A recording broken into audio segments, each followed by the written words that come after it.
Hello and welcome to Hawkeye Nation. This is Hotcast, your Iowa football, basketball, and recruiting podcast brought to you by Go Iowa Awesome and Rivals.com. I'm your recruiting analyst and host, Eliot Clough, at Eliot Clough on Twitter, joined as always by publisher Adam Jacoby and managing editor Ross Binder.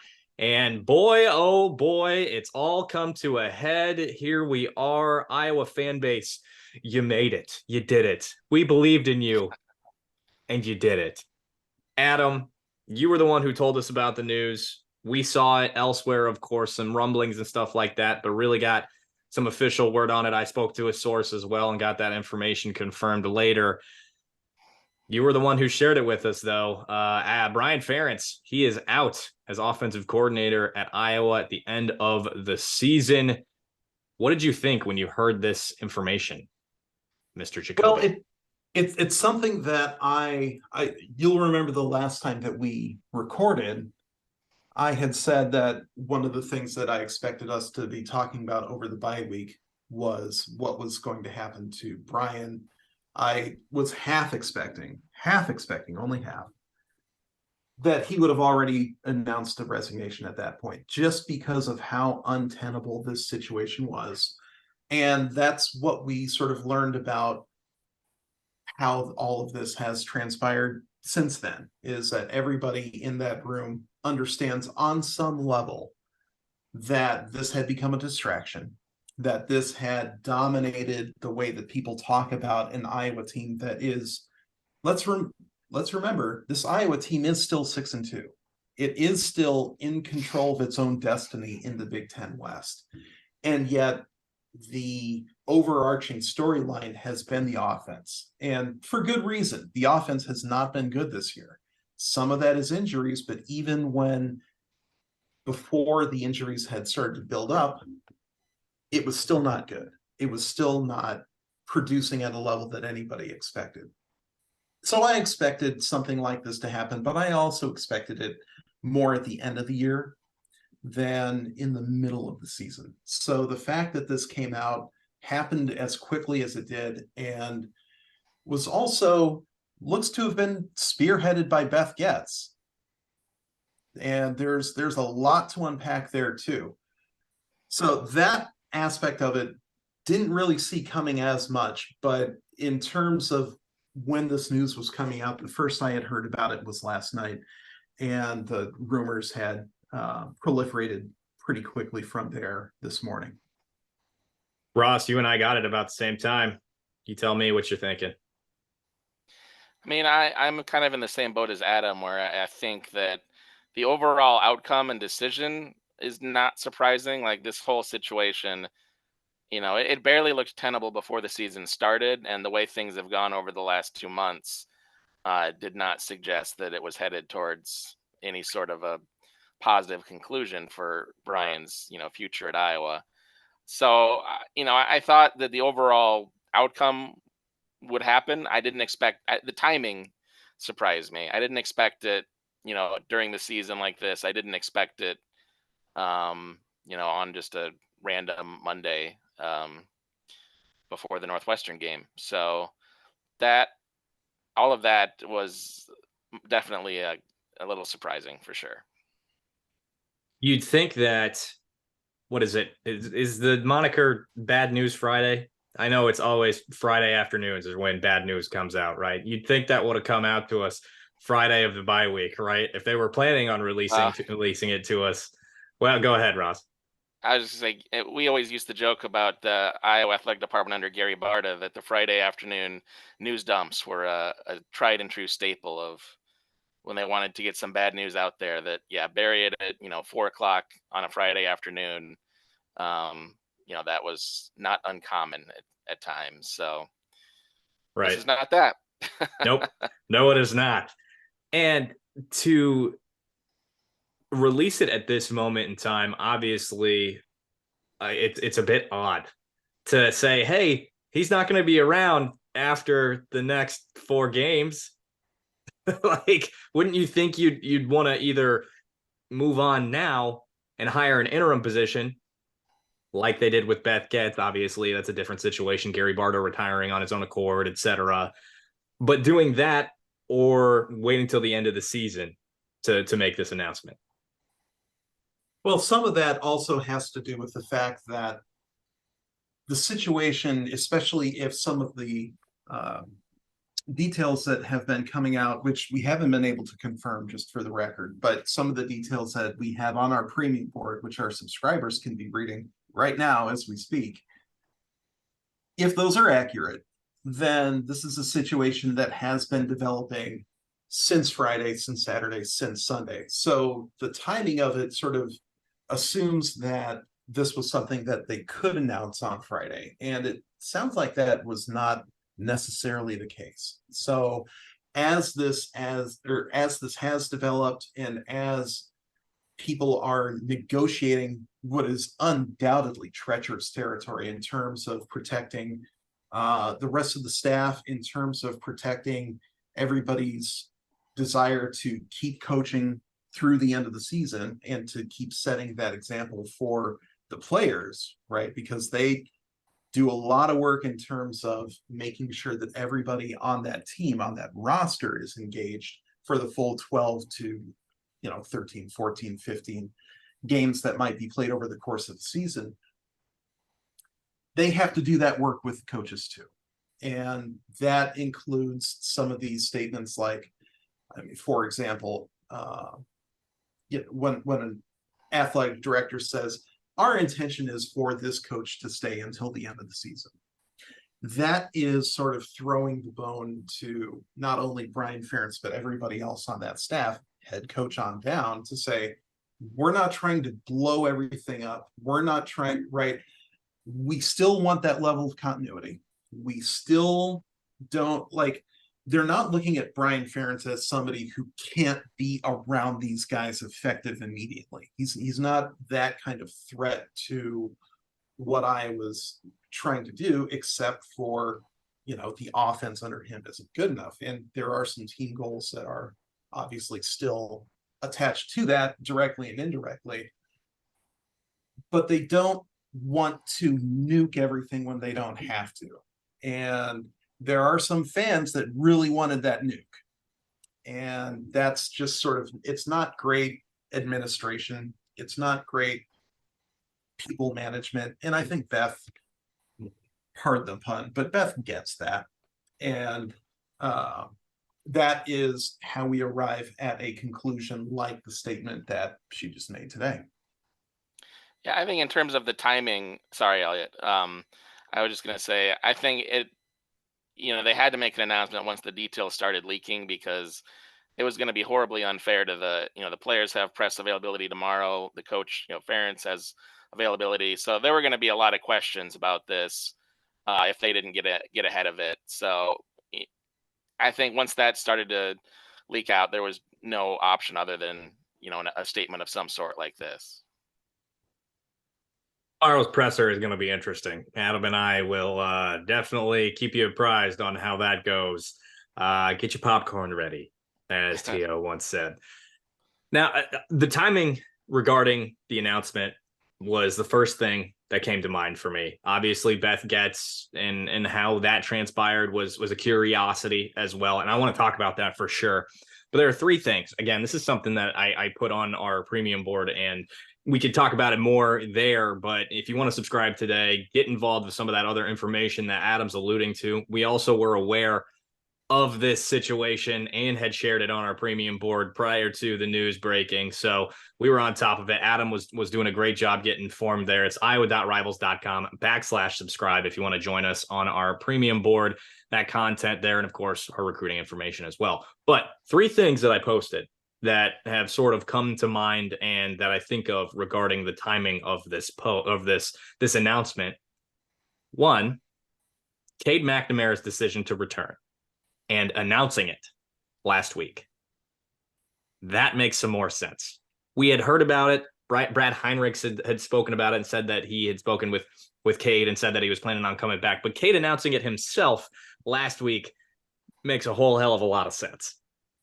Two, a recruit that I recently spoke with, again, you can read more about it if you're a premium subscriber, who's a quarterback in the 2025 class, ranted and raved about John Budmeyer and didn't say a damn thing about Brian Ferentz when I spoke with him. That was a couple weeks ago. Read into that as you may. And then thirdly, the complete, we're not getting anything for assistant coaches during the bye week. Those three things make a hell of a lot more sense in that grand scheme of things. Maybe I'm reading too much into the recruit situation, but all three of those things make a hell of a lot more sense given what we know now. Yeah, I would say it's how much we can divine from what the recruit was saying. I think there is something to that. And it probably starts with the fact that Iowa had been averaging under 25 points, that drive for 325. That had been trending in the wrong direction for the Hawkeyes for long enough that on some level, everybody in Iowa City knew that, sort of knew weeks ago that this wasn't going to end positively, or it was unlikely to end positively for Brian, and that any sort of machinations from Beth Goetz to sort of supersede that contract, or to be like, oh yeah, well, he didn't make that, but we'll find a different role for him on staff, that would have been even more of a distraction than him leaving. So when the writing sort of becomes on the wall that a tenure like that is coming to an end, the last thing that you want to do is keep him out there on the recruiting trail with guys that he doesn't have a great chance of ever being able to actually coach. So I think that absolutely tracks as something that reflected Iowa's staff's understanding of the situation. That all being said, we are hearing some rumors that this was done without Kirk's full support too. So how to combine all those, or to combine both of those dynamics into how everything's been going on here, I don't know, a little bit tough to say. And some of that is just, how this program goes about image management and what information we do hear, what information we don't hear. I mean, there's a lot of work that goes into that. And that's not an Iowa exclusive thing. It's any FBS program, especially any Power 5 program. But that does absolutely have an effect on the information that even makes it to us, right? Much less, your fan and anybody else without a credential or, a family member or connection inside the program, right? So yeah, it's absolutely a tricky situation, and one that I think is still unfolding as we speak, right? Does Brian really want to go coach this offense for one more month after a statement like that? We don't really know that answer for a fact. And it'll be fascinating to see how the staff reacts to an announcement like this, a move by Beth Goetz, not necessarily unilateral, but one that she wasn't going to be superseded by Kirk on, for sure. Now, referencing a few things that you mentioned there, and a point of conversation that is towards the top of this whole situation at hand, is how Beth Goetz has come in and in less than a year made such a drastic move as Iowa's not full-time, full-bore AD, but interim AD. And I just saw on Twitter, you may have seen me chuckle as Adam was talking there, Goetz 2024 shirt. So I think the fan base is pretty happy about it. And people have been saying Beth Goetz for full-time AD since the get-go, especially with how she's embraced NIL. Ross, what are your thoughts on how she has handled the situation, how she has taken the reins and immediately started attempting to move this program into the 21st century? Yeah, I mean, it's pretty striking. We've obviously been used to the Gary Barta as athletic director and the way he ran things for 15 years, and this is not that. This is a big change. You don't.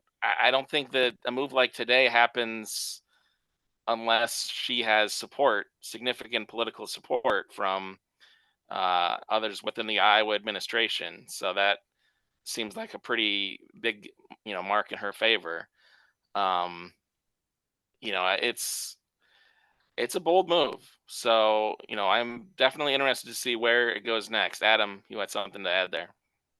Yeah, you mentioned the support from the UI administration, and Beth absolutely appears to have that in this situation. And I find that striking because one of the things that Kirk Ferentz has been able to enjoy the most in his tenure at Iowa is that administration support, is the fact that people above Gary Barta were so happy to have him here in town and running the program.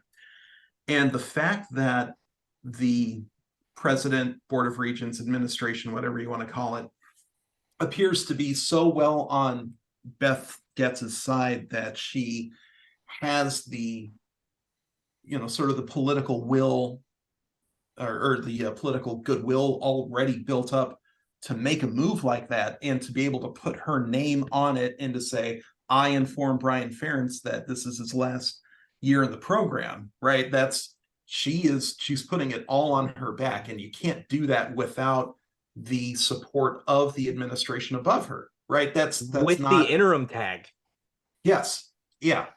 So that tells me that interim is in name only at this point.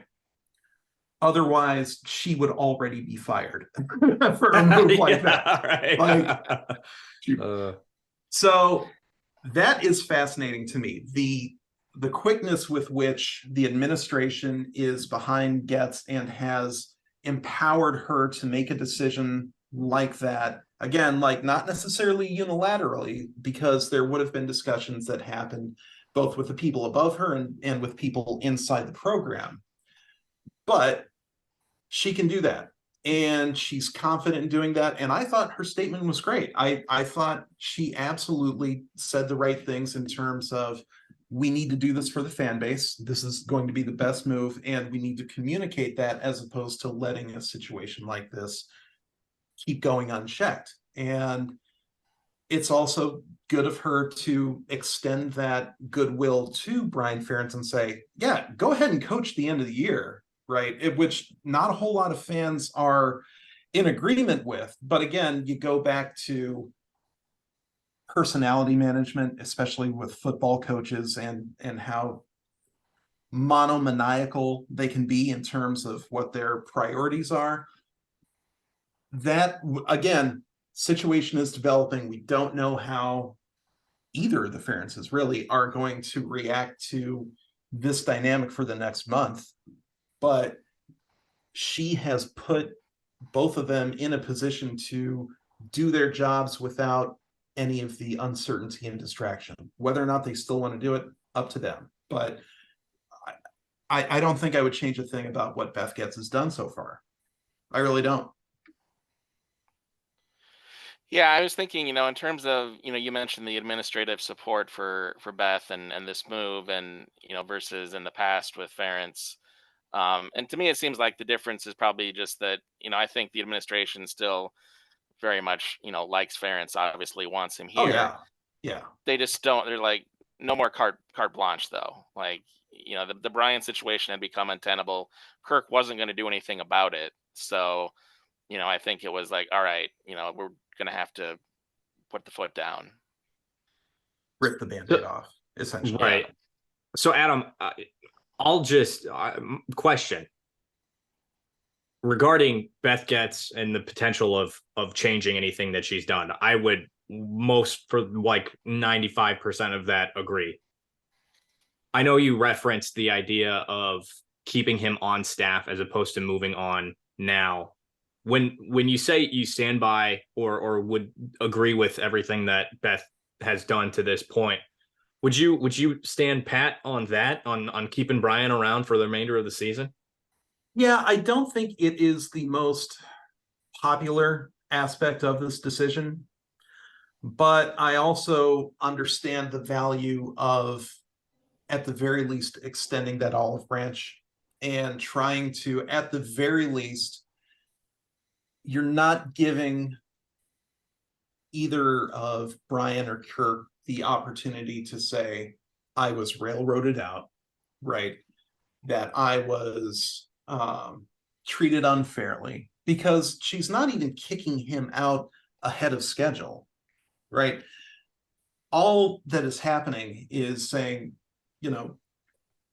we understand that this is not tenable going forward. Coach out your contract like you already have, right?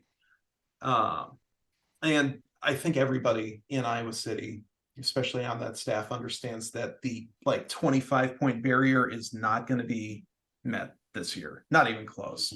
They're under 20 for the year, and that's not going to turn itself around to the extent that they're scoring 35 points a game the rest of the season. It's just, there's no reason to expect that. So wouldn't that be the craziest plot twist of all time? It would be even crazier than, let's just say it, Tom Davis being lame ducked by Bob Bowlesby and then going to the Sweet 16 in his last season. This would be even crazier than that. Yes. Just because, it's not like Tom Davis was winning 3 or 4 games a season in the couple of years prior to that. He just wasn't getting them over that hump. And then, they finally got over that one hump. And people can say that sort of caused a Sweet 16 curse within the program, but now we're getting off base here. But going back to the topic at hand. Exhibition game tonight, men's basketball. Go ahead. Hey! But getting back to the topic at hand, I think in terms of making sure that the season doesn't implode from here, and she even mentioned, we're at a critical point in the schedule. And yeah, there's 4 games left, and Iowa controls its own destiny. If you really want to make sure that the season doesn't implode, you have to, at the very least, give the incumbent coaches, including Brian Ferentz, the opportunity to see this one out.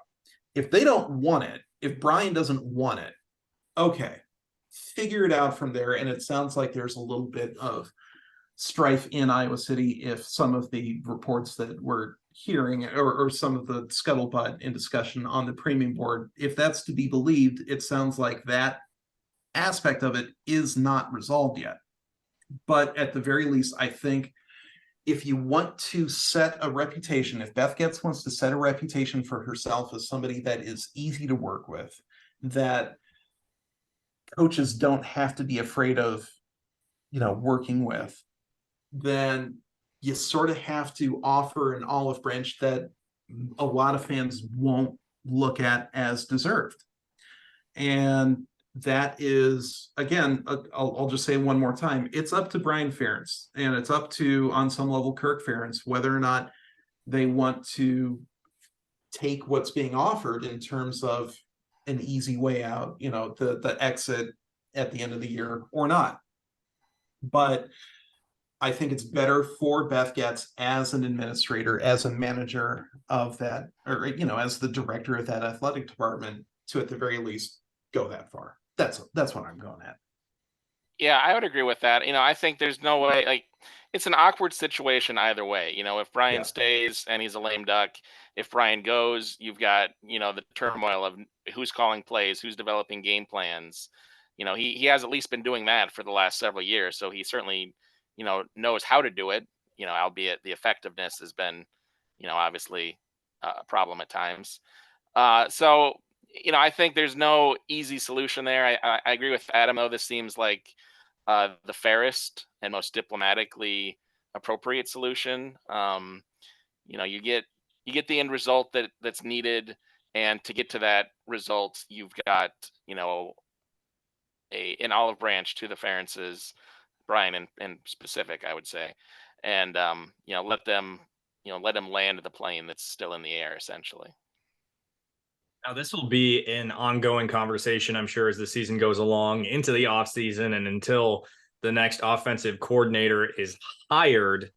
While we're here, there have been some names that we talked about briefly in our group chat and that folks are throwing around for who should be the next offensive coordinator. And this is assuming that an entire staff change doesn't happen going into next season. Not that we're necessarily expecting that, nor have I heard anything about that. But when your son leaves as the offensive coordinator, you're the head coach, you've been there for so long, we don't know what's going to happen. A whole lot has yet to be determined.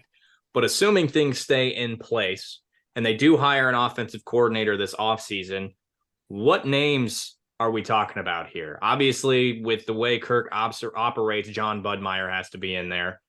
Maybe LeVar Woods. Is that a position where you look at a guy who's been in that special teams coordinator position, previously a tight ends coach, been phenomenal in both? You look at a guy and maybe promote him, and that's kind of a stepping stone for him to eventually be the head coach, as that's a possibility. They're going to have a connection to Iowa one way or another.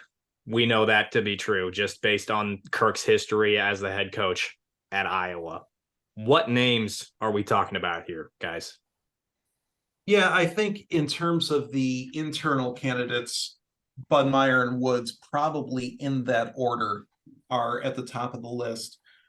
You might look at a guy like Liddell Betts, a guy like Abdul Hodge, and you start to notice that there's a little bit of a connection that these are just like Brian Ferentz. Well, I mean, not just like, but these are guys with long-term connections to Kirk Ferentz. And what we've also seen from prior offensive coordinators, guys like Ken O'Keefe, who Ferentz had that longstanding connection with before he was ever head coach at Iowa. A guy like Greg Davis, who had that track record of some success at Texas, but again, still ran that, we will call it low risk spread offense, low risk, low reward.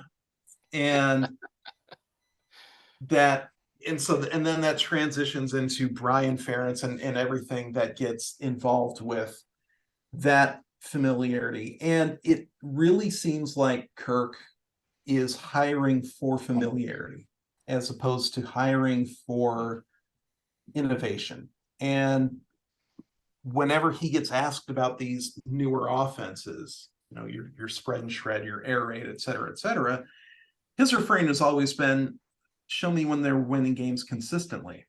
And for as much as Iowa fans want, the Washington OC, a guy who went to school at Buena Vista in Iowa, right? An Iowan. Is Kirk going to bring in somebody like that who runs a 21st century offense? Without a doubt. But it's a guy like, I believe Grubb is his name. Is he Chubb or Grubb? It's one of the two. Is he going to be in line with the way that Kirk looks at offense? And that is, we don't really have a reason to believe that yet. We don't really have a reason to believe that an offensive coordinator, whenever one gets brought in, is going to dramatically change Kirk's approach to what a good winning offense looks like. And if that's the case, then it only matters so much what the name is, and it also really only matters so much what they've done prior to walking into the door at the Hanson Performance Center, or whichever family name is on that building. There's so many of them at this point. It only matters so much what they've done prior to walking in that door, because if they're going to be coaching for Kirk Ferentz, and after a quarter of a century in Iowa City, he has earned this right to some extent, especially with as many wins as he's gotten. Are they going to run a Kirk Ferentz offense, or are they going to run their offense? And if they're running a Kirk Ferentz offense, up to and including, boy, it's so complicated for the new kids. We have to run the ball first. Oh, if there's somebody who isn't, reading the playbook at a grad student level, oh, we'll just simplify the offense even more. If the offense and the program still keeps leaning back on those things, then taking Brian out of the equation really only matters so much, and probably even less than even the most cynical Iowa fans think, I would say. In response to that, and then I'll ask you if you have any names there, Ross, that you're thinking of. Grubb won't be in Iowa City unless he is the head coach. I will make that claim right now, knowing little to nothing about him, but knowing enough about Kirk Ferentz to say that that's really the only situation where it would make a whole lot of sense for him to return to Iowa. I think Bud Meyer makes the most sense just given the situation. I know Deacon Hill loves him. I know this recruit that I mentioned loves him. Again, you can read more about that on iowa.rivals.com if you're a premium subscriber. Ross, names that come to mind for you. Obviously, we mentioned Grubb, we mentioned Bud Meyer, we mentioned LeVar Woods. Yeah, Ryan Grubb, we had that name right. I agree with you that he's not going to make a move from coordinator to Washington to coordinator to Iowa. I think Bud Meyer is the name that, if you're looking at who's going to keep it within a framework that Kirk Ferentz, is comfortable with, he seems like one of the more obvious names or more likely names. Part of the problem, and we kind of discussed this earlier on our Slack, is the Iowa coaching tree under Ferentz. He's been, head coach for 25 years at Iowa.